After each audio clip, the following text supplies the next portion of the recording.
Okay, so let's talk about it. I'm over here enjoying some Chick-fil-A, so don't pay me no mind. But I thought about a couple times what will happen if I win the lottery. One thought was like, I'll jump up if I'm at work, I'm walking out of the job,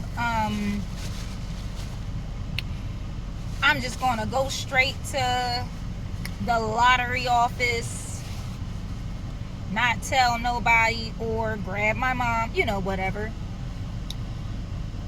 Run straight up there, drop everything, blah, blah, blah, blah, blah. But now that I'm sitting here thinking about it, that's a very impulsive decision. Quitting your job, running straight to Tallahassee, it's no plan to it. And a lot of people think that that's the perfect idea. Like, oh, this solves all of my problems. Let me jump up, run, boom, bam, leave my apartment, all of this shit.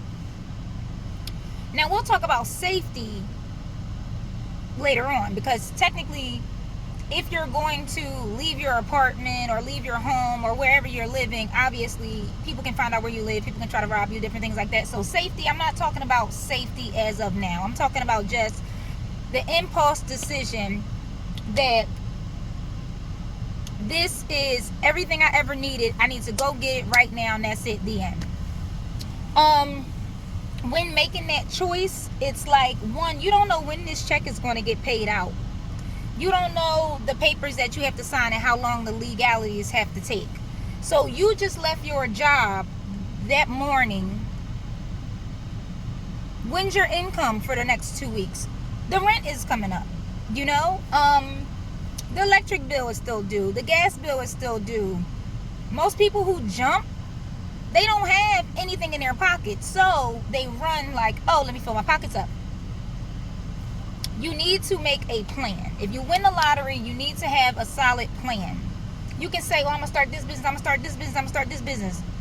Don't go starting no business until you foolproof your business. You don't want to jump out and buy a hot dog stand and you spend $20,000 on this hot dog stand and you don't sell no hot dogs. You done spent all your money on the stand, the heating elements, the things that go with the hot dog, and nobody wants hot dogs that whole year. That's a little drastic and a little extreme, but I'm saying you can't just jump out and think that you're going to buy this hot dog stand and it's going to be super successful, because now you're out 20 fucking grand. Okay.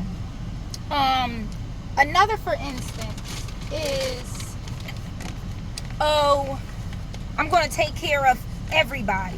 That, I'm a look out for my community. I'm a look out for this. I'm a look out for that. When your community, when you're a close family, when they get income tax, do they throw you $100? When you need help with your $90 electric bill, do they throw you $30 towards your $90 electric bill? So, you need to think about these things when you say, when I hit a lottery, I'm going to look out for my community. I'm going to look out for my peeps. I'm pulling everybody out the hood. And you also got to think, the people that you're doing this for, would they do the same for you? Giving the same opportunity. Would they? If they can't even slide you a $10 bill, do you really think when they get big money, they're going to even consider you? Think about you? That's a thing to think about. Another thing. Say you win $1 million. And you're like, oh, I'm going to look out for this auntie, that auntie. Or are you going to buy your stuff first? Are you going to split? How are you splitting it? Are you splitting it off the top? We splitting it 7 ways. That's weird. Why would you split it 7 ways? It's your money. You can give anybody any portion that you want. You don't have to split it evenly. It's not their money. They can't say how you split this money. For instance, something like I saw a lottery go up to like 460 million, like really close to $1 billion. Before it went to $1 billion, it was like 468 million. I was like, oh, 468 million. My sister got 4 kids. I'm giving her $1 million. I'm giving her husband $1 million. I'm giving each of her kids $1 million. My mother is getting $1 million. My other sister, she's getting $1 million. All her kids, $1 million each. I'm still not tapping out my bank. Do you understand what I'm saying? Because I'm still under my 400 and I'm still within $400 million. I didn't even use the 68 in full, paying them out millions and millions of dollars. We're not even talking about taxes, and we're not even talking about none of that. I'm talking about strictly 468 million. I don't have a problem with paying them straight out $1 million each, because it doesn't dent my bank really so much. So even if I did make a decision like take this off the top before I even decide what I want to do with my money, I got enough to do that. But when we're talking about something like $1 million, think about it. $1 million minus $1, you're no longer a millionaire. So when you're talking about, oh, if I become a millionaire, I'm helping this person, I'm helping that person. Let me tell you, houses are $500,000. Half of $1 million right now. If you want a nice, comfortable piece of land, a house where, you know, you don't gotta compromise with space, $500,000. So let's take your $1 million. Take the $500,000 off the top. Bam, you down 500 grand. Now what can you do for people? And damn, if you're gonna split the $1 million between you and 7 other people, we ain't even gonna talk about that. How much you got then? You want to split evenly between all these people. You want to look out for all these people. We ain't even talk about that. Because remember, less than $1, you're no longer a millionaire. $1 less. So let's also discuss, when you do get your $1 million, you need to look out for you first.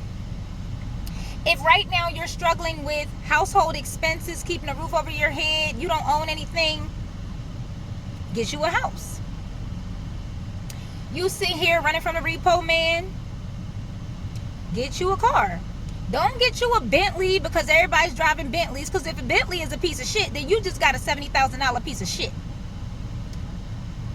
Get you a reasonable car that's going to last you about 10 to 15 years. Pay it off.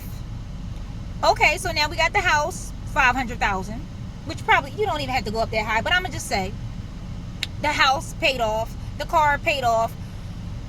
You want to live comfortably for these next couple years, or your ass going to go back to work. Because that $1 million, like I said, one less dollar is not $1 million anymore. So now we done paid off a house, we done paid off a car.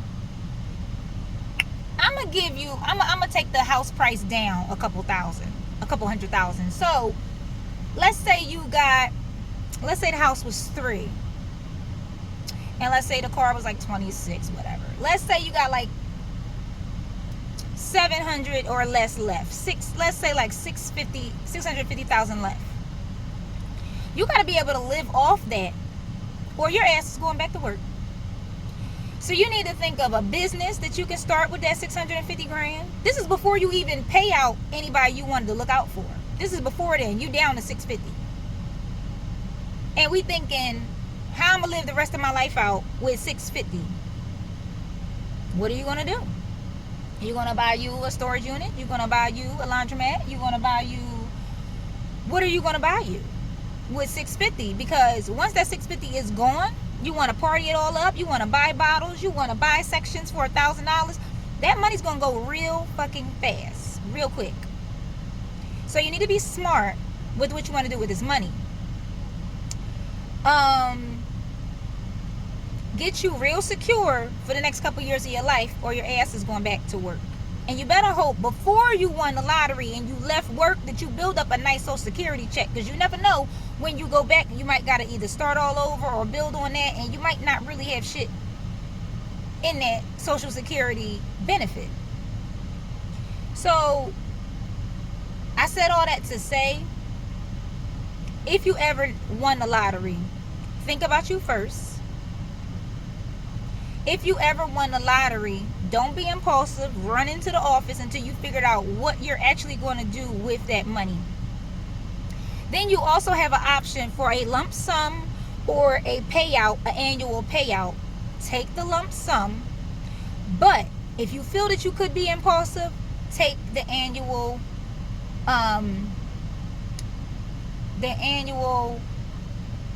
payout. Because if you get that lump sum, that's a one-time deal. Once it's gone, it's gone. Ain't no, oh, I wish I could take this car back. The car ain't never gonna be worth what you bought it for. Oh, I'm gonna try to sell this house. House prices are dropping at this moment. It ain't gonna be what you bought it for.